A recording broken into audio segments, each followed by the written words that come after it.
যারা এখনো ভাবছেন রক্ত দিলে কি হবে না হবে অর্থাৎ ভয় পাচ্ছেন, তাদের উদ্দেশ্যে বলছি আমি গুটি কয়েক কথা। আর আমার পূর্বেকার বক্তারা, আমাদের ভাঙনের বিভিন্ন অঞ্চলের নেতৃত্বরা অলরেডি বলে দিয়েছে, এটাই আমি বিশ্বাস করি। কম্পিটিশন হোক, চ্যালেঞ্জ হোক, মানুষের ভালো করব কি করে।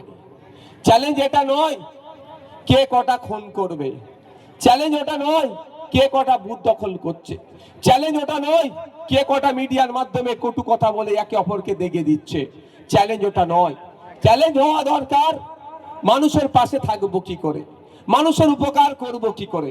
চ্যালেঞ্জ হওয়া দরকার আজকে যে এসআইআর নিয়ে মানুষ আতঙ্কিত, সঠিকভাবে ফর্মটা তার কিভাবে ফিল আপ করে দেব, এটা আমাদের মধ্যে কম্পিটিশন হওয়া দরকার। তবে আমি একটা গতকালকে আমি ফর্ম ফিল আপ করছিলাম, ওখানে এসে চালতাবেরিয়ার কোনো একটা জায়গাতে শাসক দ্বারা ফর্ম ফিল আপ করেছিল। কোন জায়গাটা ভুল করেছে আমি এতটুকু বলবো, কোন জায়গাটা একটা ভুল আমি দেখতে পেলাম দুটো ফর্মে। 2002 সালের নিজের ভোটার লিস্টে নাম নাই, তার জন্য বাপের, মায়ের, দাদর, দাদির, ফাদার, মাদার, গ্র্যান্ডফাদার, গ্র্যান্ডমাদার, চারজনের উল্লেখ আছে। এ লিস্টে নাম লিখতে হবে ওই ডান দিকের নিচের ঘরটাতে। এখন ডান দিকের নিচের লিস্টে নামে ঘর লিখেছে, বাপের নাম লিখেছে, বাপের এপিক নাম্বার ছেড়ে দিয়েছে।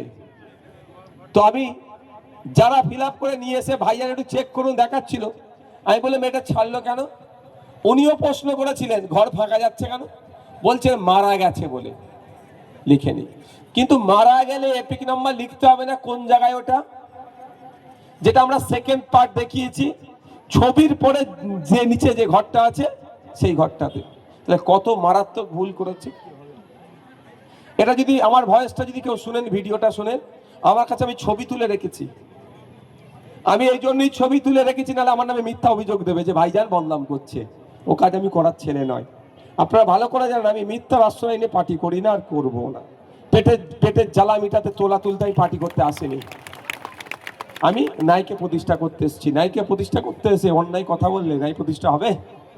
আমি নাই কথা বলবো, আমার মোবাইলের ছবি তুলে রেখেছি। যাক, যারা ফর্ম ফিল আপ করছেন একটু যাকে ইচ্ছা দিয়ে করুন, কোনো সমস্যা নেই। আমাদের ভিডিওগুলোকে একটু ফলো করে একটু মিলিয়ে নেবেন, দেখে নেবেন, সমস্যা মিটে গেল। তো আমাদের কম্পিটিশন হওয়ার কি দরকার ছিল, সঠিক নিয়ম মেনটেন করে কে কত মানুষকে ফর্ম ফিল আপ করিয়ে দিতে পারছে সাধারণ মানুষকে। তার পরিবর্তে আমরা র্যালি করলে র্যালি হয়, আমরা প্রতিবাদ সভা করলে প্রতিবাদ সভা হয়, আমি জনসংযোগ করলে সেখানে জনসংযোগ হয়। তাহলে আমরা রক্তদান শিবির করছি এই নারায়ণপুর অঞ্চলের বিবি রাইট গ্রামে।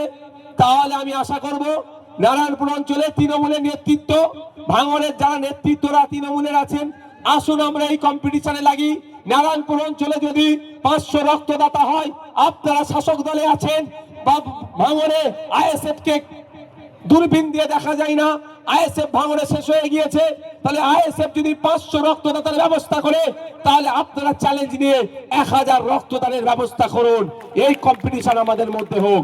এই কম্পিটিশন আমাদের মধ্যে হলে আমাদের 500 ডোনার আর শাসক দলের 1000 ডোনার, তাহলে 1500 ডোনার যদি এক কালেক্ট হয়, অন্তত 1500 মানুষ তারা প্রাণে বাঁচতে পারে, তারা উপকৃত হতে পারে, সমাজের লাভ হবে।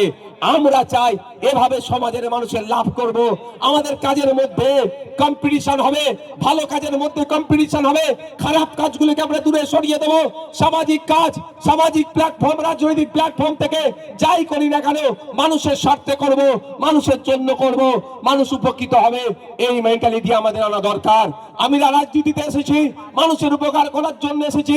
রাজনীতি যদি করে কামে খাওয়ার জায়গা হয়, তাহলে রাজনীতি ছেড়ে দেন, ব্যবসা বাণিজ্য করুন, আপনার পরিবারকে নিয়ে আপনি উন্নতি করুন।